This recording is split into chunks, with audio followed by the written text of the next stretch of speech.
Welcome to Canada's podcast. Hello, this is Robert Smigel coming to you today with Canada's podcast, where we talk to the entrepreneurs who are making it happen here in British Columbia. Our guest today is Scott Duke. Having started 11 companies to date, Scott is a lifetime entrepreneur. Most recently, Scott founded OpnRoad, an M&A advisory firm based out of beautiful Revelstoke, British Columbia, that assists business owners across North America to sell or purchase companies within the 2 million to the 20 million revenue range. Well, Scott, welcome to Canada's podcast, and thanks for taking the time today to be here for all our listeners. Robert, I'm really happy to be here, and I'm happy I was invited. It's nice to have this chat. Excellent. Okay, let's get started here. Okay, tell us a little bit more about yourself. You started 11 companies. That's pretty good considering you look so young. Give us the details on your current business. Yeah, well, do you want me to give you a tiny bit of a background just to build up to the current business? 11 companies, you think you should be like 70 years old or something like that. I don't know. Yeah.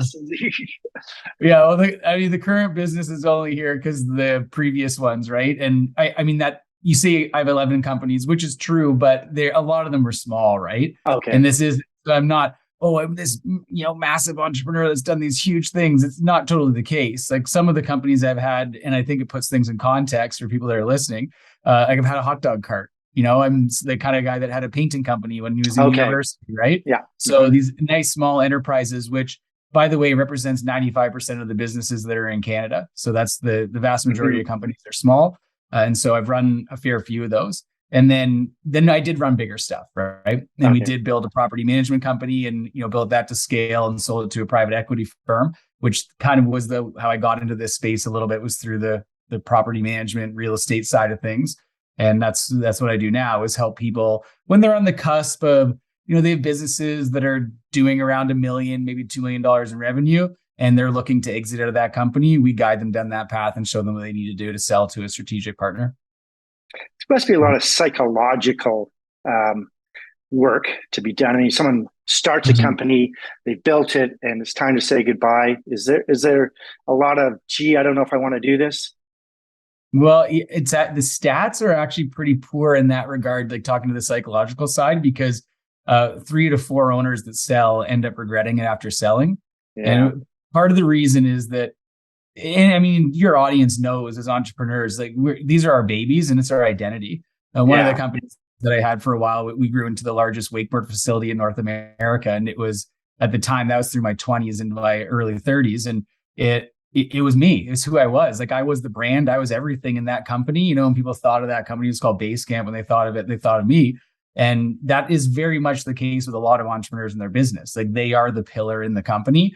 And it becomes your identity. And when you trade that identity for cash, one day you wake up and you're like, ooh, I kind of want my identity back, So that's sometimes why people regret the sale of their business. But it is the psychological thing. And then with our businesses, that's also our community. Like our staff's our family, and our suppliers are our friends, and the conferences we go to are all intertwined with the business that we run. So when you sell, it's a big change, right? Yeah. Now, OpnRoad, did you need financing to start that up?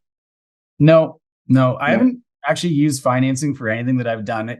I mean, a lot of the stuff I do is just gritty. And by the way, it takes longer. I'm actually involved in a startup right now where we've used financing outside of OpnRoad, and it's a whole different beast, right? You got to move faster, and there's different parties that you have to adhere, you have to be beholden to, because you need to hit your numbers and all the rest of that. So I prefer the method of slow and steady, and it doesn't mean it's that slow. It just means that instead of doing it in 2 years, you do it in 5. Right. Okay. Yeah. I want you to give me a key piece of knowledge or information about your industries, that our listeners can learn from. Is there anything that what you do, or if say someone was thinking about selling or buying a company, or what's that look like for the common person? What's that process look like? And kind of walk me through that. Yeah. Okay. I'll walk you through the process. I'll give you the key knowledge that people don't necessarily have. That the one piece that I try and get across on these podcasts that I do is that not every asset's sellable. And that's the thing. It's like when we're entrepreneurs, we think, oh yeah, I'll sell this business. Not the case. Like a lot of the companies that I've owned ended up being unsellable, even though that they had great revenues. Like the wakeboard camp that I talked about, it was a good company. We had 25 staff, we had 4 locations, it was humming away. But there was a lot of problems behind the scenes that it made it not sellable. Owner dependence being the primary one, right? So I just want people to know that just because you have a profitable company doesn't mean that someone's going to buy it. And it isn't, not today. Doesn't mean that you can't make it sellable in the future, right? And John Warlow actually opened that door for me. I know you sometimes often ask people about books that they've read. That was that's what opened the door to me to understand companies being built to sell. So the difference between companies that are built for revenue and profit versus companies that can be built with transferability into it. So that's probably one of the things that I would mention to entrepreneurs that are listening is kind of know and get John's book or get other books about, selling companies, or connect with me. And at the end of this, I'll give everyone some resources for that. But you want to know what you need to do in your company while you're building it, just to make sure that it's sellable. As far as the process goes, that if you have a sellable asset, if you don't have a sellable asset, by the way, you go to BizBuySell. It's the largest business sales marketplace in the world. BizBuySell.com, and 80% of these just sit there and stagnate and never sell. That's the true number. So let's assume that the people we're talking to right now have done their homework, done the work to make their company sellable. Then the 20% that actually cross the finish line, that process looks like building your company so it's sellable first, then taking it to market. There's different ways that you take it to market. If you're using a broker, using somebody like myself, usually that's a confidential process because a lot of people don't want to sell people to know their companies for sale. There's a multitude of reasons for that. But if you're an entrepreneur sitting and listening, it's like, you don't want your staff to know, you don't want your suppliers, you don't want your customers. There's no need for that, right? So you build some confidential marketing around that business and you put it out to the world. And that looks like there's a couple different ways of doing that. And people like us, we have networks of buyers that are out there buying businesses, and we just kind of knock on doors. But there's lots of sites that, by the way, for your listeners, OpnRoad, like our site's OpnRoad.io, and OpnRoad.io/resources has everything that I'm talking about right now. So if they're thinking about listing their business, it has like 15, 25, I think, different sites in BC that you can list your business. So either way, so you get to the list, you put your marketing materials together, you do the listing stage, you get interest from your buyers, and after that, there's some negotiation that goes on, obviously, and then you get to the stage which is called a letter of intent. So it's the LOI. LOI is an offer that people will make on a business that's non-binding. So it doesn't bind the buyer, doesn't bind the seller to purchasing the company, but it basically sets out the high-level terms of the transaction. So what people are going to pay, when they're going to acquire it, how long diligence is going to be, like this kind of stuff. So once the LOI is agreed upon, then you go into the stage of diligence. And we've actually got a couple of companies right now in diligence, and diligence can be bumpy. And it's nice and it's wise. And I would advise people that you want to do a pre-diligence audit on your company before you actually ever get into diligence.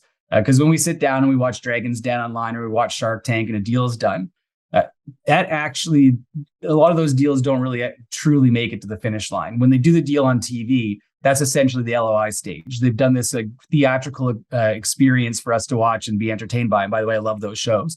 But that is them signing a virtual LOI in front of an audience, right? Then they move into diligence. About 50% of businesses make it through that diligence spot because things come up that you hang them up and businesses don't sell, because usually it's financial stuff, to be honest with you, gets things hung up. But that's why pre-diligence is really nice. You do that work beforehand, you catch all the skeletons, kind of shake them out. And then when you go to do a real diligence after signing an LOI, you have a higher probability of making it through. So after you make it through diligence, then you go into what's called closing activities. So closing activities are where you're drafting share purchase agreements, drafting or an asset purchase agreement, depending on how the company's sales structured. And you're going through all the necessary details that are going to transfer the business to the new buyer. And that brings you up to your finish line, which is your closing date. If your closing date, the cash actually transacts, and there's an infinite number of ways that you can structure a deal as far as a business sale goes. But primarily, that's when the vast majority of the cash transfers is on the closing day. And then you move into training and transition. And small businesses, training transition can be, as short as a month. Larger companies where they're looking for the buyer or the seller to stay on and with the company, that can last 3 to 5 years. But then you're under a contracted agreement and you're working for the buyer. So that's in a nutshell, kind of the big block pieces. Yeah. Yeah. Cool. So let's talk a little bit about starting a business in British Columbia. And I think this is real interesting because you're up in Revelstoke. Obviously, you're away from Vancouver or any major city, and obviously where you get clients and things like that. So what are the biggest benefits for you in being an entrepreneur in British Columbia? Give us some of the good points about starting a company and even some of the tough things or challenges you've had for our listeners so they can keep an eye out for them. So we're talking about Revelstoke, obviously could be in this question, but particularly BC. Yeah. What would be some of the challenges and the good things?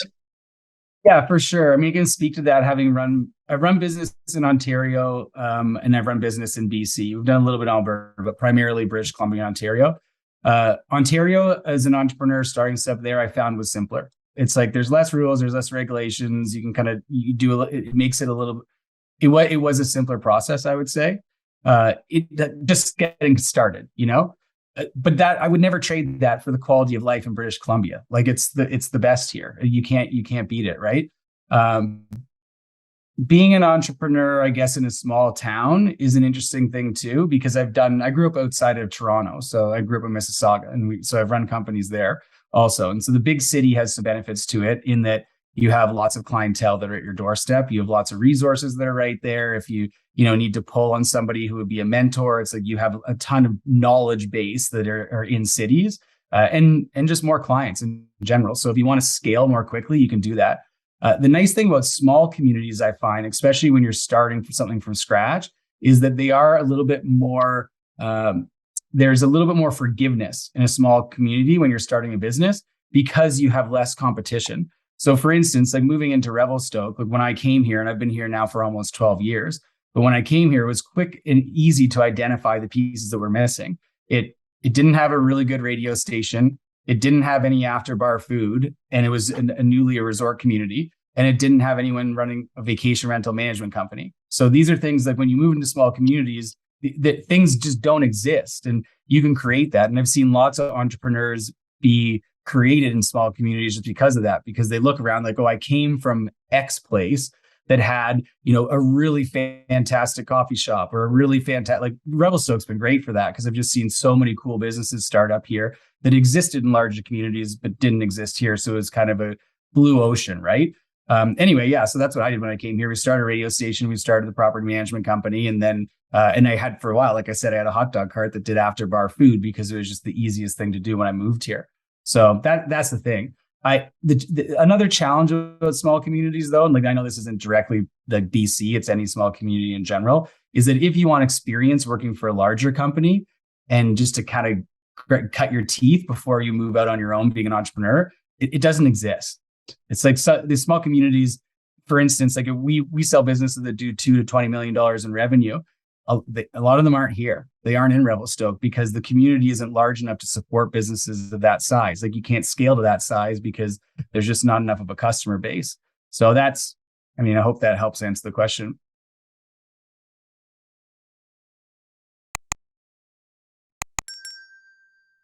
Okay, let's talk a little bit about your morning routine. Entrepreneurs are pretty religious about their morning routines and working early, getting up early and exercising, things like that. What does your first hour look like for you when you get up in the morning? Do you have a specific routine or a ritual that helps you get motivated to start your day? And do you stick to it? Yeah, the stick to it's the problem, right? So I'm going to speak to Scott 2 years ago, and then I'll speak to Scott today because Scott today has that's weird to talk to yourself the full person, but I right now today have a 4-week-old baby. So this completely derails your life, right? As far as like a ritual because you aren't sleeping at night, but that changes pretty quick because I also have a 2-year-old. So after they're that age, they sleep through the night, and then you can kind of go back to your regular schedule. But historically, what my morning looks like, getting up early. Usually, I like to be up. I've tried. I actually have my little sheet here where I'm insane enough to check off each day that I succeed with it. But I like to be up before 6. And when I was really humming before kids, I'd be up even earlier than that. I'd be kind of 5:30 because those early morning hours are really where I found that I could do good planning, plan out the day, and also be completely uninterrupted. Because once the day hits, and whether it's your Eastern Standard Time or if you're in BC and you're only working with businesses in BC, once the day hits, it's chaos, right? Like we all know that. It's like you're just dealing with fires and all the rest of that stuff with your team and whatnot. So I like those morning hours to get things done. I'm really religious about writing my day out, exactly what I'm doing during the day. And I also break it down to 3 categories. It's like, what are revenue generating activities, tasks that I'm doing today? What are activities that are just, they need to be done, but they aren't necessarily revenue generating? And then most importantly, what activities am I doing that are going to benefit my company or myself in 10 years? So 5 to 10 years. It's like, those are the things that fall off the list most often because they aren't urgent and they aren't necessarily today, but they don't. And if you don't do them, you don't grow. Right. So those are educational things. Those are all company building things. And for those people that then listening to your podcast, and I'm sure they're well aware of the business. I might forget spacing on the name of it right now, but where you work on your business instead of in your business. In your business, yeah. That book I probably read 15, if not 20 years ago now, but it was really good at establishing, okay, every single day that column of working on your business needs to be done. Otherwise, you just don't grow. So that's what I do in the morning. I just kind of check off, and I do like to exercise in the morning because I find if I don't do it in the morning, I just don't do it. It's like the day gets to you. Yeah. Okay. You've talked to a lot of entrepreneurs throughout your career. Do you think that you have to be an entrepreneur, you have to be weird or unique in a positive way, or are wired differently? Do you see that with some of the entrepreneurs that you work with? Yeah, this is a really good question. Like I put a lot of noodling into this one, and I had an experience last year without getting into the parties that it was with, but where we were up later at night, and you kind of were in that environment where everyone was being free flowing conversation, and it was all entrepreneurs. And I asked the question of like why people are doing what they're doing and like what was their core driver. And you had to kind of ask that why a couple times to people before it like really drilled down. And what I found is when you drilled down, it wasn't necessarily you're born an entrepreneur, but I did find that these people that I was with were quite successful. So they'd chosen the entrepreneurial path pretty early in their life, like somewhere in their 20s, and gone through the battles, because as your listeners know, the battles can be fierce, right? So, and they'd succeeded. So it's like, okay, so they made it, let's say, right? And all of us kind of dug down, and there was moments in our life, in our youth, and around that, the influential age, somewhere between like kind of 13, 14 to 18, that there was a moment in time that triggered them. And it was an external influence that triggered them. It was either a parent or a step parent or someone they really looked up to, that they saw them as, something that they wanted to follow and something that they wanted to be, whether it was because they had, wealth or they had, a better life for whatever reason. And that was what lit their fire to be like, I want that. And and then they just went for it. So that's what I ended up digging down to, and found that somewhere along the way, there's like a serious emotional trigger that like trips a wire. And then you decide, I'm willing to put up with the pain of building something on my own to get the freedom on the other side, or status, or whatever it might be that they want. Right. Okay. We did mention books. Let's just go through some books real quickly. I know that you're an avid reader. What are some of the books that have helped you on your journey? Yeah, for sure. No, I love reading. I just recently got an e-reader, which is pretty great too, for those people that haven't done that yet. I've only had it for 5 days, so I'm really new to it. And the electronic e-reader, and has the light at night, so it's much easier to read at night in bed. But no, I think that, if any success that I've had, I'd probably attribute at least 50% of it to reading. So I think it kind of breaks down into, for the entrepreneurs out there, and I put a couple books here that I can just hold up, because sure, like this guy we found recently, which is Traction. This is the guy that started EOS, Gino Wickman. And this book I only came across he spoke at a conference I was at maybe 4 months ago now, maybe 5 months ago. And it basically shows entrepreneurs an operating system that they can run their business off of. It's like, hey, this is an OS. It's not like it's an OS on your computer. It's like an OS that you would use to set the pulse, to set the rhythm, to how you work with your team, to achieve the goals you're trying to achieve. And I've done a lot of systems with that. We've used Verne Harnish's and Rockefeller Habits and scaling up.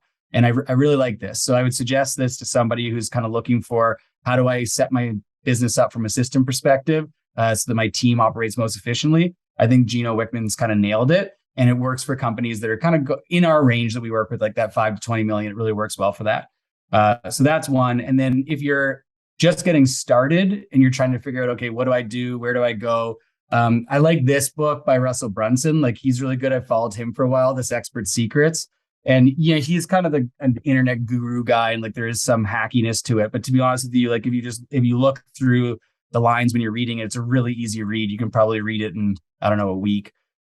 It shows you how to get started. And I really like that, because getting started is like almost the hardest part, right? So that's good. And then I think that as far as just generally day-to-day operation, what really makes the successful people successful versus the ones that aren't is just higher quality decision-making. And you can read that and you can learn that, which is crazy. It's like you either learn through the mistakes that you make in your life to make better decisions, or you can learn through the mistakes that others have made. Like there's a book called Mistakes Were Made, but Not by Me. And I forget the author, but that's kind of the premise, right? It's like, how can I make better decisions by learning from people that make great decisions? So Warren Buffett's business partner, Charlie Munger, he has a book. It's called the Charlie Munger's Almanac. And it's probably about $130 book, but it's a really easy read. And it's like pictures. It's like the size of a textbook, but really nice pictures throughout. And it's I think it might be called Wit and Wisdom, might be part of the title too. That book's incredible for improving your decision-making, what he calls improving your lattice work. That's good. And then also Ray Dalio of Bridgewater, who actually just stepped down, I think yesterday, or day before, from being the chief investment officer for Bridgewater, which is they're the largest hedge fund in the world. He's really good about putting information out to the world. And so his book, Principles, I found is really good as well. So from the business side, that's what I'd suggest. And then just for our general reading, I would suggest the book Sapiens, which is probably if you just want to have a really nice book to read. And that's Naval Hari. His books, that book's incredible. So those are some book suggestions. Yeah, I've read Dalio. Yeah. I really like that book on Principles. I think one of the things that stood out for me in that book was the question he always asks himself is, what don't I know about this business or this situation?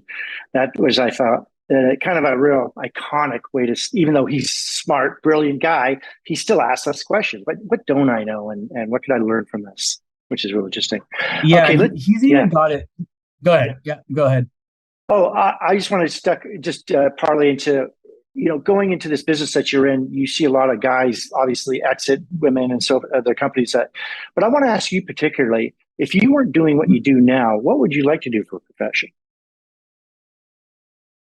Yeah, I think what would you do if you sold your company for 20 million and next day you had nothing but? Yeah, it's hard to say, right? Like, this is the thing. I've thought a little bit with this too, because most of my clients that I work with are in their 60s, because that is the natural progression. If you're going to have a company that's doing 5-6 million, it's taken a while to get it there probably. And if you're thinking about exiting, oftentimes the triggering event is retirement, right? So I have a client right now who's 73. And so that's a lot of my clients are a little bit older. So I'm fortunate in that I get to see what life looks like when you're at that stage. And I always thought that because I've been a grinder and like just worked hard and kind of like doing that, I thought that I'd be the kind of person that would die at the desk, right? But I've since changed that in the last little bit, especially when you have kids. That's a big triggering event in your life. Like, okay, because work can very easily be the most motivating thing in your life, and it can be, the biggest pillar in your life and give you the most purpose. But when you have kids, it starts to shift a little bit, right? And, I'm building this, of course, like anyone who's built a company and sold it, when they build their next one, they're building it designed to sell it, because the liquidity event at the end can be quite nice, right? And it can move the needle a fair bit in the goals of your life. So we're certainly building this to sell, and I don't plan to sell it for a long time because I'm actually really enjoying it. So to answer your question a little bit more directly, what if I just had money, like what would I go and do? I would spend time with family, and I would, I'd probably spend more time wakeboarding because that's what I like to do, right? And skiing. Revelstoke's got some good skiing, right? Yeah, I'm a big I'm a big outdoors enthusiast, and my body's still in good shape that I can, go out there and get adrenaline punches, whether it's on the dirt bike or surfing or, heli skiing or that kind of stuff. Right. So I would do more of that. But I think that you also get to your point in your career. I'm not there yet, but looking forward 10 years for sure. Like you just want to give back, and help out more entrepreneurs and just be more involved on board levels and that kind of stuff. I'm sure that I'll do that. I was a city councilor here for a while in Revelstoke, and that had its merits, its ups and downs. But I did like the giving back part of it, and I did like kind of being on a board and that kind of thing. So it's certainly I would do that. As far as like what other business I would run, I've never had more fun in my life than running my wakeboard camp ever. Like it was just it sounds like it. It didn't. I'm getting paid to do this. I'm getting paid to do this job. It'd be like, for people that don't know what wakeboarding is, it'd be like running a surf camp, really. That's what it was, And the crew that I worked with there, like we had so much fun. Well, you can't like rewind and go back in history. I could certainly help other people out doing stuff like that and be involved with it. And I knew that's why people buy sports teams and that kind of stuff. Right. And I'm certainly not at the level where I'm buying a sports team, but I'm definitely at the point where I could help someone else start a wakeboarding camp or a surf camp or something like that, and then be involved in it at that level. So yeah, I think you just probably choose what you want, what you're most passionate about, and then, put some more energies there. Okay. In business, what is your favorite word, quote, or sentence that you like to use? Is there something that you find your staff says, oh, he says this all the time, or the client says, oh, he told me that more than once? Anything that stands out for you? I think that there is lots that stands out, to be honest with you. But the first one that jumps into my mind with that is when I had my property management company, we basically had, people call it the Bible that you live by, or you have your operating manual or whatever, but like our mission and vision and values. One of them was this line I use called "Bad news fast is good news," because I was really trying to get my team to give me the bad news as fast as humanly possible. Because in property management, we managed all sorts of stuff, right? But the property management, it can go bad really quickly. Like people like burst pipes, flooding, like all the rest of this stuff, right? So you want to know about it as quickly as possible. And really bad news, sometimes people want to shelter you from it because it's hard for people don't like conflict, right? And confrontation. So I was really trying to like train my team that bad news fast is good news, which I truly believe. It's like bad news is always gonna be bad news. Like there's nothing you can do about it. It's just bad. Like you blew a tire, you crashed a car, like whatever, it's bad. Sunk a boat. That was one that we went through a couple of times, right? But if you find out about it quicker, then you can deal with it faster, right? So it's like bad news fast is good news. So I would say that's probably like the slogan that my staff would be like, oh yeah, that's Scott. Yeah. Yeah. Okay. If you had to pick one or two words to describe yourself, what would it be and why? Yeah, I mean, I call myself the happy deal maker. That's kind of my handle on YouTube and Twitter and all the rest of that. Because, I don't know, I'm a happy guy. Like whatever. I think I can see that. Yeah. Yeah. You're born with like 50% of that, and the rest you kind of you just malleable a bit. But I've always been a happy camper. So my wakeboard camp, our slogan was funds priority number one. So I would say that, if I were to describe myself, we'd just be driven and happy. Okay, good. Mm-hmm. Do you have any advice that you may have received from someone else that you can pass on to Entrepreneurs Canada? Yeah, I think that, I've received so much stuff along the way, and it's just, you never know what's going to pop up when you're on one of these things as far as what that question just lit up in my brain. But I've never went to a Tony Robbins event. I've never been to one live in person. I've watched a fair few of his things online. But one of the things I was watching like through Russell Brunson, because Russell Brunson runs this program called the 2 Comma Club. Yeah. Anyway, I was part of it for about a year and a bit. But one of the videos that I watched from Tony Robbins, he said, you'll be underwhelmed what you can achieve in 1 year, but you'll be surprised at what you can achieve in 10. And I think that's I don't know why what you said made me think of that right now, but for entrepreneurs out there, it's 1 year is not enough. When I look at everything that I've developed and built, like whatever company it was, it's such a struggle and a grind. It's like year 1, year 2, and year 3. Just honestly, it sucks. Like you get through it through passion, right? And that's the only way that you kind of get through it. But it really is that there. And I don't say sucks because it's fun the whole time. It's learning, but those are the years where you're not profitable, where you're like really trying to figure out what is going to be a product market mix, and what your customers are going to pay and how much they're going to pay for it and all the rest of the stuff. Building your team, it's hard, but then it starts to get a little bit easier, right? And then you start to see kind of in year 3, 4, 5, it really starts to accelerate and get a lot better. You get better as a person, you learn more.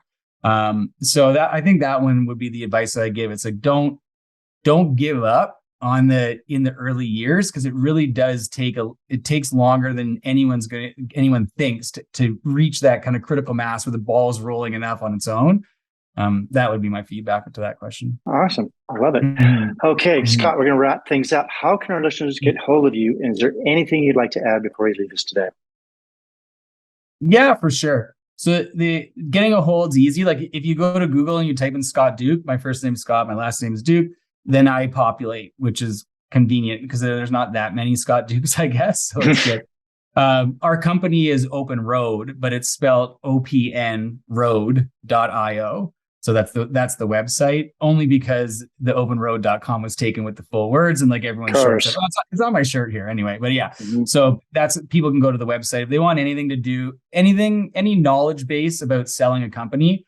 I have more free stuff on our website in the resources section than I think anybody does, including all our competitors. I'm building right now as we speak, but by the time the podcast goes live, it'll be there, because every time I talk to people, they ask me like, can you give me a list of exactly what I need to do in my business to ensure that it's sellable? That's a question that I frequently get, and I haven't built out a resource for it yet, although it's like on my other screen right now, and it's about 75% done. So it should be on our website in the next 2 days. So by the time this goes live, it'll be there. And that's super valuable for people. So that's it. That's the easiest way to get in touch. If you want to watch the YouTube channel, it's at The Happy Dealmaker. I value a business on a skateboard, which is kind of entertaining. And then just general advice for entrepreneurs out there that it's worth it. I think that's it. It's like the freedom you get from it is totally worth it. I can see by the windows in your background, I can see freedom just oozing out there of the windows on your. Yeah, it's good. Like there's a trampoline out there. You can ride a dirt bike from the house, and like it's all good. But the only thing that's gotten anything that I have is just coming up with an idea and then making it happen and putting the right people around it to make it a go and getting other people excited. And that's fun too, right? Like it's all fun, but it's not easy. No, that's for sure. Okay, Scott, thanks for coming on the show. I've learned a lot about you, and I'm sure our listeners have as well.